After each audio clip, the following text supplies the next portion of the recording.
You are taught that transparency is a virtue, that to be an open book is to be authentic, to build trust, to operate with integrity. This is a comforting fiction, a moral guideline designed for a world that does not exist. It is a philosophy for the sheep, not the wolf.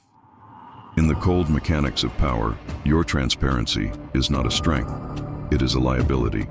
Every goal you broadcast, every vulnerability you confess, every true feeling you reveal is a piece of intelligence you voluntarily surrender to your rivals. You believe you are fostering connection, but what you are actually doing is providing a blueprint for your own dismantling. You are showing the enemy exactly where to strike, where the foundations are weak, where the pressure points lie. The naive player puts all their cards on the table, hoping for a fair game. The master understands the game is never fair. Your openness is not a sign of confidence. It is a signal of your tactical incompetence. Power does not flow to the one who is known. It consolidates around the one who remains an enigma. Your first step toward genuine influence is to unlearn this dangerous myth of disclosure. You must learn that what is hidden is what controls. This brings us to the fundamental law of human dynamics, the axis upon which all influence rotates. The world is not divided between good and evil, predator and prey. It is divided between the architect and the component. This is the central problem you must solve. You are either one or the other. The component is the readable man. His actions, motives, and emotions are an open circuit, easily mapped and measured. When you are a component, you are a predictable gear in a machine you do not control. Your honesty, your emotional displays, your clear intentions, these are not virtues. They are specifications. They tell the architect exactly how you function, what your stress tolerances are, and how you can be most efficiently leveraged or broken. Your predictability makes you a resource for others to exploit. You become a pawn in their calculations because your entire psychological profile has been handed over without a fight. You have made yourself a solved equation. The architect, in contrast, operates as a black box. The inputs are visible. He observes the same world as everyone else, but his internal processes, his true intentions, remain deliberately opaque. This opacity is not a defect. It is his primary weapon. By remaining unreadable, you force others to exhaust their mental and emotional resources attempting to model you. They must project their own fears, hopes, and biases onto the void you present. You are no longer a piece on the board. You become the invisible hand that moves the pieces. The core problem, then, is your legibility. Every step you take to make yourself known and understood is a step toward becoming a component. Your power is not in what you reveal, but in the strategic and terrifying silence of what you conceal. You must become the architect of your own enigma. Let us dissect the anatomy of this weakness, the specific malfunctions that turn you from an architect into a component. Your legibility is not an abstract condition. It is the direct result of a series of concrete, habitual actions you have been conditioned to perform. These are the mechanisms of your self-sabotage. The first and most critical design flaw is your emotional broadcasting. You believe that expressing your feelings, your frustration in a sharp tone, your excitement in a wide smile, your disappointment in a heavy sigh, is a sign of being human and authentic.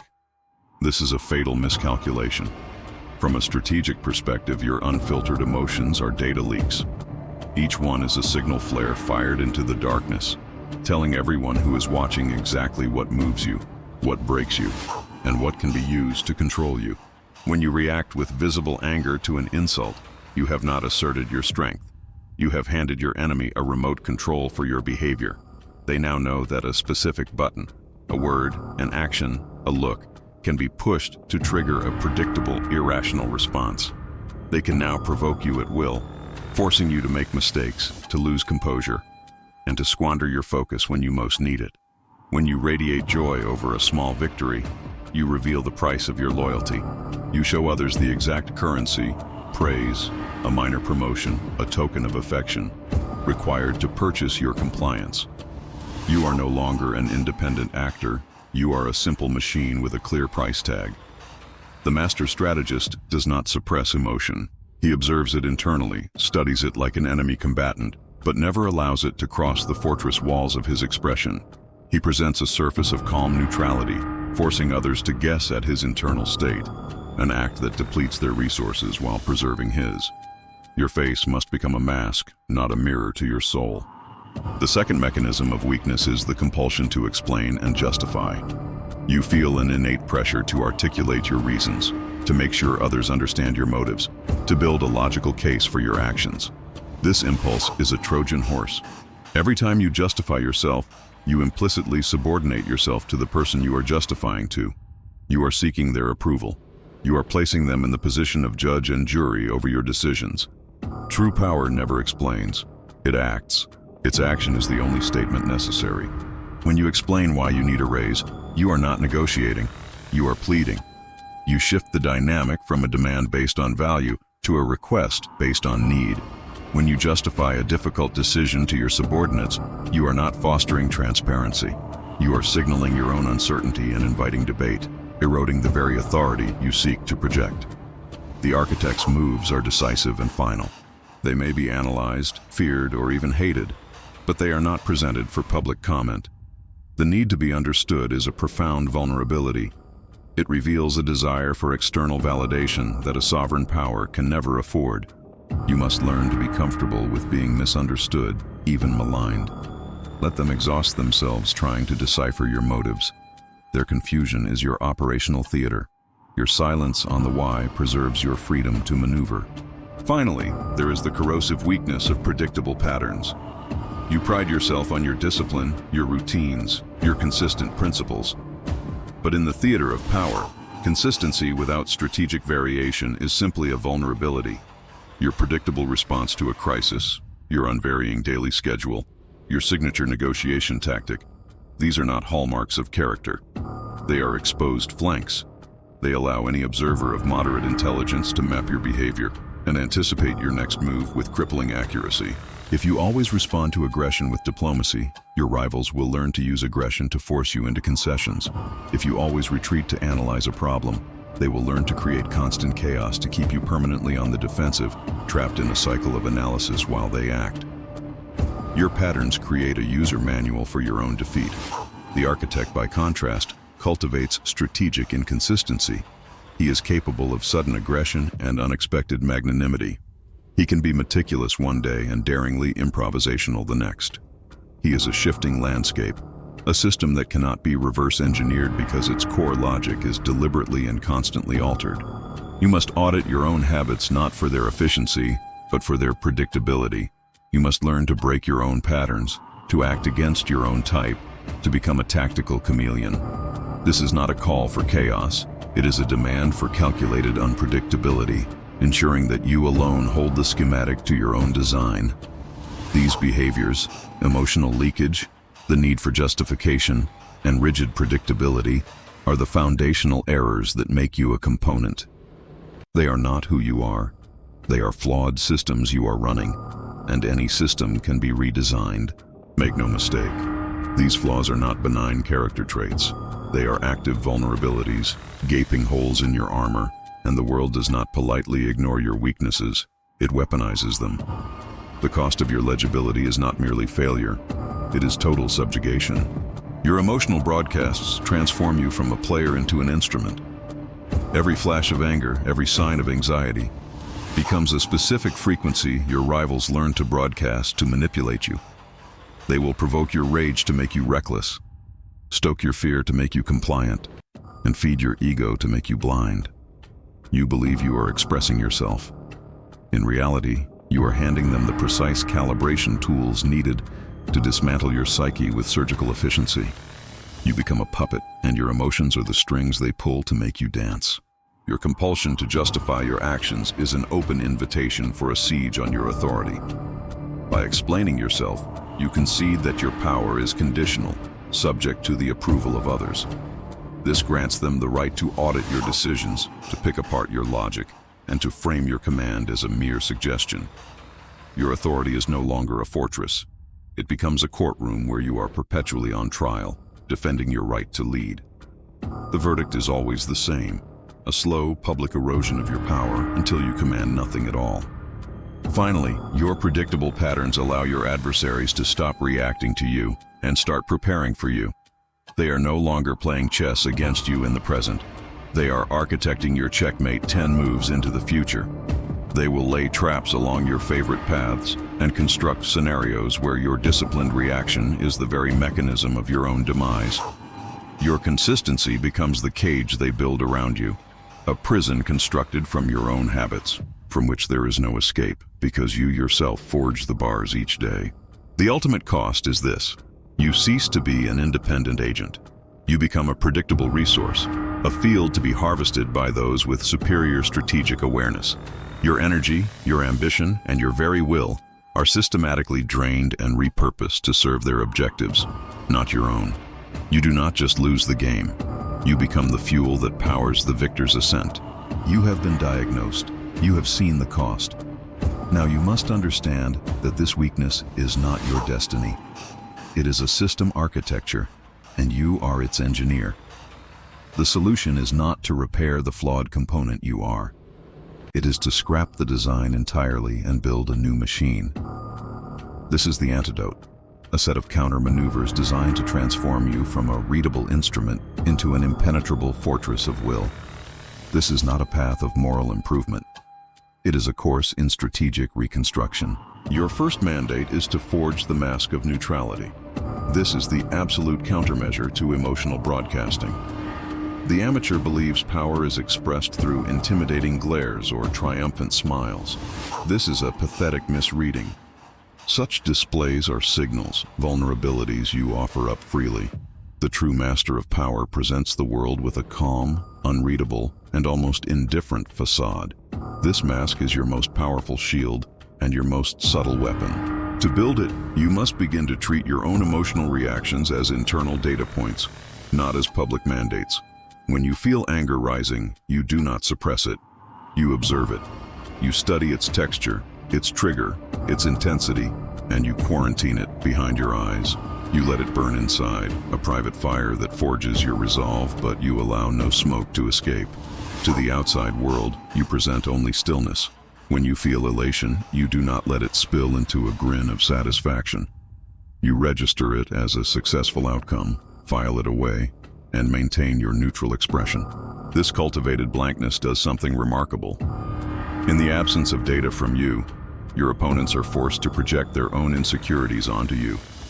Your silence in a negotiation becomes a sign of immense confidence, making them question their own position. Your lack of reaction to an insult makes it seem pathetically impotent, draining the aggressor of their satisfaction and power. Your calm in a crisis makes you the center of gravity, while everyone else spirals into panic. You are no longer reacting to the world. You are forcing the world to react to your lack of reaction. You must practice this daily. In every minor interaction, with a cashier, a colleague, a rival, train yourself to control the output. Let your face become a void. Let them stare into it and see only a reflection of their own anxieties. Your mask is not deception, it is strategic information denial. You deny them the ammunition they need to target your soul. Second, you must adopt the doctrine of action. This is the antidote to your corrosive need to explain and justify. You must erase the impulse to seek validation for your decisions. Power does not explain itself. Power acts. Its results are its only commentary. From this moment forward, you will operate on the principle that your actions are the final word. When you make a decision, you will not follow it with a lengthy email justifying your logic. You will execute it. The execution itself is the message. It signals finality. It signals authority. Those who demand an explanation are not seeking clarity. They are seeking a foothold to challenge you. To offer a reason is to enter their frame, to play their game, to accept their premise that your authority is debatable. You must reject this premise entirely. Let your subordinates and rivals alike grapple with the why. Their confusion is a strategic asset. It keeps them occupied, defensive, and perpetually trying to reverse engineer your motives while you are already moving on to your next objective. If you must communicate, you will issue directives, not arguments. A directive is a statement of what will happen. An argument is a plea for consensus. Compare the weakness of "I believe we should move in this direction because of X, Y, and Z" with the raw power of "this is the new direction." Implement it. The first invites debate. The second commands obedience. Your silence in the face of questioning is not arrogance. It is a strategic position. It communicates that you operate on a level of understanding that they are not privy to and that the debate is already over. You must become comfortable with being misunderstood, even feared. Let them call you secretive or autocratic. These are the impotent labels the weak use to describe the power they cannot comprehend. Your actions will build a new reality, and that reality will be the only justification you ever provide. Finally, you will master the principle of calculated unpredictability. This is the weapon that dismantles the cage of your own habits. Your consistency has made you a fixed target. You will now become a ghost, a shifting variable that can never be solved. This is not a call for random, thoughtless chaos. It is a demand for deliberate, strategic variation. You must begin by conducting an audit of your own patterns. Identify your default responses. How do you react to pressure? What is your signature negotiating tactic? How do you structure your day? List them. These are the blueprints your enemies have been studying. Now, your task is to systematically violate them. If you are known for your cautious, analytical approach, you will orchestrate a situation where you make a bold, decisive, and intuitive move that shocks everyone. If you are known for your aggressive, confrontational style, you will unexpectedly display magnanimity and conciliation, disarming your opponent and throwing their strategy into chaos. You will vary your methods, your timing, and your intensity. You will be meticulous and detail-oriented on one project, then broad and visionary on the next. You will engage in intense communication for a week, then fall into strategic silence. You are creating noise in the data. You are corrupting the file your opponents keep on you. This forces them into a state of perpetual uncertainty. They cannot plan for your next move because your past behavior is no longer a reliable indicator of your future action. They are forced to be constantly reactive, which drains their energy and cedes the initiative to you. These three maneuvers, the mask of neutrality, the doctrine of action, and calculated unpredictability, are the pillars of your reconstruction. They are not personality traits, they are strategic disciplines. They work in concert to achieve a single goal, to sever the link between your internal state and your external behavior. You will seal the data leaks. You will reclaim your authority. You will become an unsolvable riddle. You will stop being a component whose functions are known and exploited, and begin the work of becoming the architect. Once you have constructed this fortress, you will be tempted to sit inside it, safe and unreadable. This is the instinct of the survivor, not the conqueror. These tools were not given to you merely for defense. They are instruments of strategic aggression. Your opacity is not a shield. It is a weapon waiting to be aimed. You will now learn to project your power, to use your enigma as a force to destabilize and dominate your environment. You must weaponize your mask of neutrality by turning it into a generator of psychological pressure. In any confrontation, your silence and stillness are no longer passive. They become an active assault. As your rival displays emotion, frustration, eagerness, anger, your placid exterior acts as a mirror, reflecting their lack of control back at them. This contrast creates a strategic vacuum. Their mind, desperate for data, will rush to fill the void you present, but it can only do so with its own anxieties and assumptions. They will imagine you have hidden advantages, superior information, or unbreakable resolve. You force them to fight a phantom, to exhaust their mental energy battling scenarios you have planted in their head simply by revealing nothing. Your calm becomes a weapon that dismantles their composure from the inside out. The doctrine of action is now your tool for re-engineering the battlefield. A sudden, unexplained move is a tactical shockwave. You will not use it to simply get something done. You will use it to shatter the assumptions upon which your rivals operate. A calculated, decisive action that runs contrary to expectations, a sudden alliance, an abandoned project, an unexpected generosity, forces every other player to scrap their plans and react to the new reality you have just created. You are no longer navigating the game. You are dictating its rules in real time. Their confusion is the terrain upon which you will build your victory. You use action not just to advance your position, but to demolish theirs. Most potently, you will weaponize calculated unpredictability as a method of strategic entrapment. This moves beyond simply being hard to read. It involves creating a false, readable signal to lure your target. You will deliberately establish a minor, consistent pattern of behavior, a predictable response to a certain pressure, a favored negotiating tactic, and allow your opponent to observe and learn it. You are feeding them bait. You are letting them believe they have solved you. Once they commit to a strategy based on this manufactured predictability, you will, at the moment of maximum leverage, violate your own pattern with overwhelming force. You will use their confidence in your predictability as the very mechanism of their defeat. You did not just evade their trap. You engineered it for them, baited it with a piece of yourself, and chose the moment it snapped shut. Your enigma has graduated from a defense to a predatory tool. You are no longer just a ghost. You are the hunter in the shadows. You have learned the tactics of the mask, the doctrine of action, the principle of the ghost. You have turned your enigma into a weapon to be aimed at the world. But these external maneuvers are worthless if the commander is a slave in his own headquarters. The most dangerous enemy you will ever face is not across the negotiating table or on the other side of the battlefield. He is inside your own skull. All the strategies of control are an elaborate farce if you cannot first control the entity that devises them. The final frontier of power is not the domination of others, but the absolute conquest of the self. You must turn your formidable analytical lens inward. Your inner world, your ambitions, your fears, your most secret desires, is not a sanctuary to be protected. It is a system to be reverse engineered. You must treat your own psyche as a piece of enemy hardware you have captured. Your task is to dismantle it, study its components, and map its circuitry, not with the goal of destroying it, but of mastering its operation. The amateur is driven by his passions. The master vivisects them. When a powerful desire surfaces, for recognition, for wealth, for revenge, your first instinct is to pursue it. This is the reaction of a component. The architect does not move, he observes. You must quarantine that desire and place it under intense scrutiny. Ask it cold, tactical questions. What is its true source? Is this ambition genuinely yours, or is it a reactive need planted by social conditioning or a perceived slight? What are its parameters? What price in focus, time, and risk will it demand?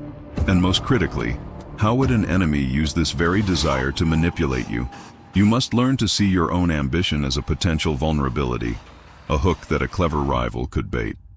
By understanding your own driving forces with this level of clinical detachment, you disarm them before anyone else gets the chance.